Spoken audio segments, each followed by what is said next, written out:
Your Wi-Fi just died, and you're staring at the router, ready to throw it through a wall. And in that exact moment, you realize something terrifying. You have no idea how to exist without the internet. 3 decades ago, a single web page went live, and everything changed. Now it's woven into your life so deeply that you don't even notice it anymore. You wake up to it, you work through it, and you fall asleep scrolling it. It's not a tool anymore. It has become an appendage, like a limb you were born with. But here's the thing. What if it was never invented? Not slower or delayed. Never invented at all. Your parents never had it. Their parents never had it. The entire concept just doesn't exist. What does 2026 look like if the web never happened? By the end of this video, you're going to understand exactly what that world looks like. And honestly, I think some of it doesn't sound that bad at all. Let's go. First things first, let's be clear about what we're actually removing here. We're not just talking about deleting Instagram and TikTok, though that alone would probably solve half the world's mental health crisis. No more influencers standing in front of rented Lamborghinis telling you to grind harder. No more TikTok dances. No more thirst traps. We're talking about the entire infrastructure. TCP, IP, HTTP, the World Wide Web, all of it. Gone. Erased like it never existed. In our timeline, Tim Berners-Lee proposed it in 1989. CERN published it for free in 1991. And the rest is history. But in this timeline, he doesn't. Or CERN keeps it internal. Or the military just classifies ARPANET and calls it a day. The internet stays a government tool, and you watching this right now, never get access. It's 1995, and literally nothing has changed from 1985. No Netscape, AOL discs, or dial-up screech that sounds like a robot being murdered. Just radio, TV, newspapers, and the rotary phone. Welcome to the alternate timeline. Let's find out what 2026 looks like at this timeline. Let's start with the obvious. No email. Can you even imagine? In 2026, imagine businesses still running on fax machines, physical mail, and phone calls. That's it. Those are your tools. You want to send a document across the country? You print it, you sign it, and you mail it. 3 days minimum. Overnight if you pay a fortune. And if you're sending it internationally, good luck. Hope you remembered to put enough stamps on it. Because if you didn't, it's coming back to you in 2 weeks. And you get to do the whole thing again. Fun, right? No instant messaging, no WhatsApp, no Slack, no Teams or Discord. If you want to talk to someone overseas, you call them. And you pay long-distance rates.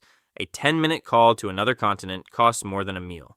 Long-distance relationships are basically impossible. If you meet someone while traveling, you write them a letter, or you never speak again. That's it. Those are your options. No sliding into DMs, no nothing, and no dating apps, by the way. Tinder, Bumble, Hinge doesn't exist. You want to meet someone? You go to a bar, or you ask your friends to set you up. And if you're socially awkward, then GG's, you're single forever. The algorithm isn't there to find your soulmate based on 5 photos and a bio that says, I love travel and tacos. No social media, no Facebook, Twitter, Instagram, TikTok, Snapchat, LinkedIn. No influencers or viral trends. When something happens in the world, you find out from the evening news at 6 p.m., like a caveman. Breaking news takes hours, and when it breaks, it's filtered through editors, producers, and gatekeepers. They decide what you should and shouldn't know. You don't choose what you see, they do. No viral videos, citizen journalism. If a cop does something on a street corner, there's no camera uploading it in real time. There's no proof, there's no outrage. There's just nothing. Now, let's talk about money. Imagine no online banking. In 2026, you still walk into a physical bank to transfer money. You fill out paper forms, you wait in line, you talk to a human like a caveman. International wire transfers take a week and cost a small fortune. No PayPal or Venmo, no Cash App, no Zelle. You have to pull out a calculator to split a restaurant bill. And you all pay cash, like animals. Crumpled bills flying everywhere. No one knows if they paid the right amount.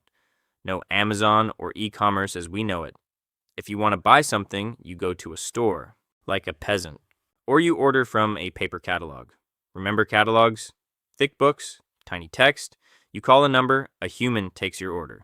Delivery takes 2 weeks, if you're lucky, and if it doesn't fit, you mail it back and wait another 2 weeks. Shopping malls never died, they thrived. Blockbuster never went bankrupt. Neither did Borders. The dot-com bubble never happened because there were no dot-coms. But that also means trillions in tech investment went somewhere else. Probably real estate and traditional medias. Skyscrapers and TV towers got rich while computers stayed in the corner, poor and ignored. No remote work.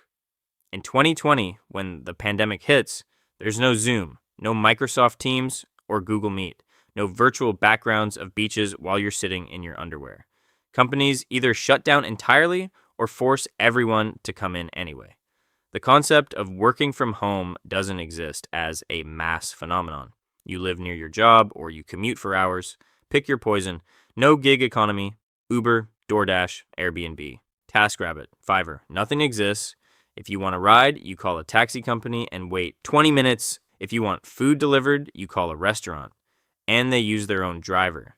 If you want to travel, you stay in a hotel, a real one, with a front desk and a bellhop. You use a key that's made of actual metal, not an app or cards, no crypto, no blockchain, no NFTs, Bitcoin, Ethereum. Some of you are cheering right now. I can hear it. But the technology behind it never gets explored. No crowdfunding. If you have an idea for a business, you pitch a rich guy. Or you don't build it. There is no Kickstarter, no Indiegogo, no GoFundMe. If you get sick and can't pay the bills, you hope your neighbors like you. Without the internet, politics moves slower, but it also moves differently. No Arab Spring, at least not the way we remember it. No viral movements, no hashtag activism. Organizing a mass protest requires phone trees, physical flyers, and word of mouth. It can be done. It has been done. But it takes months, not days. Governments can see it coming. They can prepare. They can shut it down. If a police department does something horrific, it might not leave the local news. No body cam footage going viral. No bystander videos. On the flip side, no foreign election interference through Facebook ads. No algorithmic radicalization or rabbit holes. People still get radicalized, but they do it through talk radio, pamphlets, and local meetings. Slower, more visible, easier to track. No deep fakes and AI-generated misinformation. But propaganda still exists. It just comes through TV channels owned by billionaires. You have fewer sources of information, but you also have fewer sources of disinformation. The trade-off is brutal. Privacy, by default, is better. No company is tracking your clicks because there are no clicks. No data mining, no targeted ads. You don't get ads for something you mentioned out loud near your phone. Because your phone isn't smart. It's a flip phone. And it looks stupid. And it flips. That's all it does. Speaking of phones, let's talk about technology. Smartphones, as we know them, don't exist. The iPhone in 2007 needed the internet to be interesting.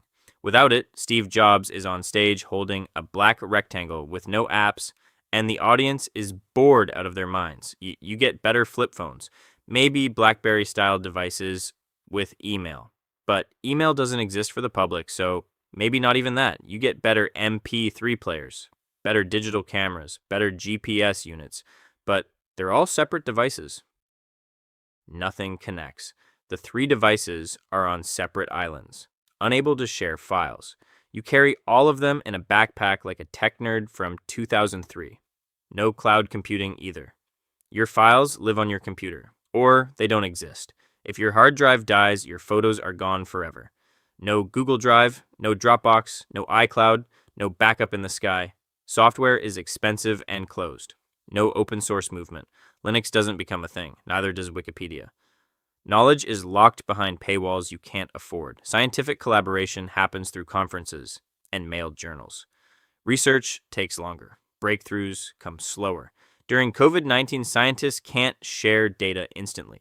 Vaccine development probably takes longer. Space exploration becomes way slower. No crowdsourced data, no open satellite maps.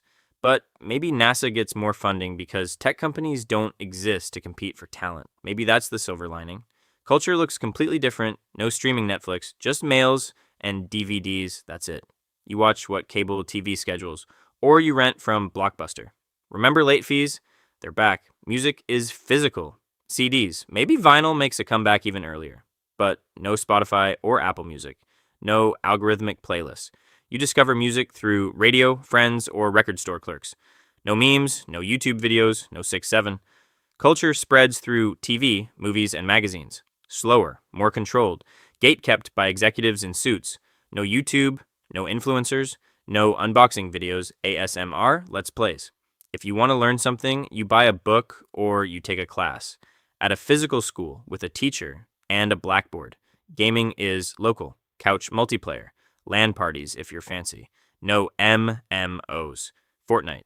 Call of Duty Warzone, online multiplayers are not a thing. The biggest game in the world is probably still Mario Kart split screen. Reddit, 4chan, forums. No Discord servers, nothing exists. If you're weird or isolated, you stay isolated. But you also don't get radicalized in a bedroom at 2 a.m. by an algorithm feeding you increasingly extreme content. Now let's be honest about what we don't miss.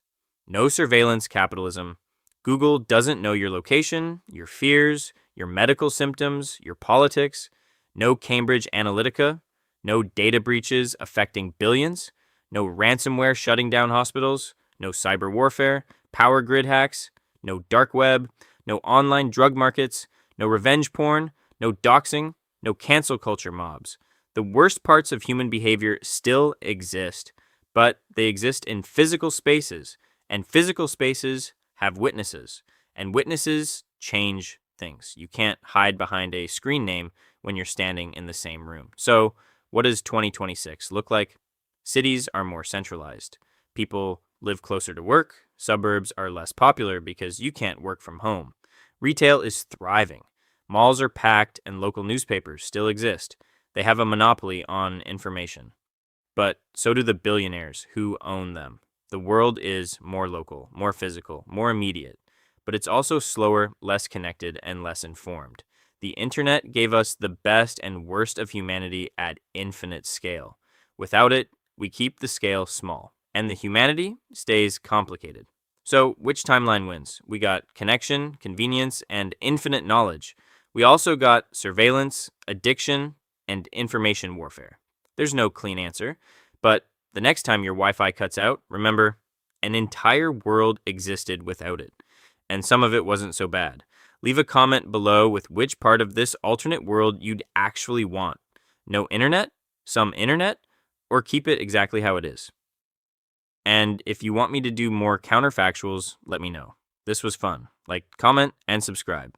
See you next time.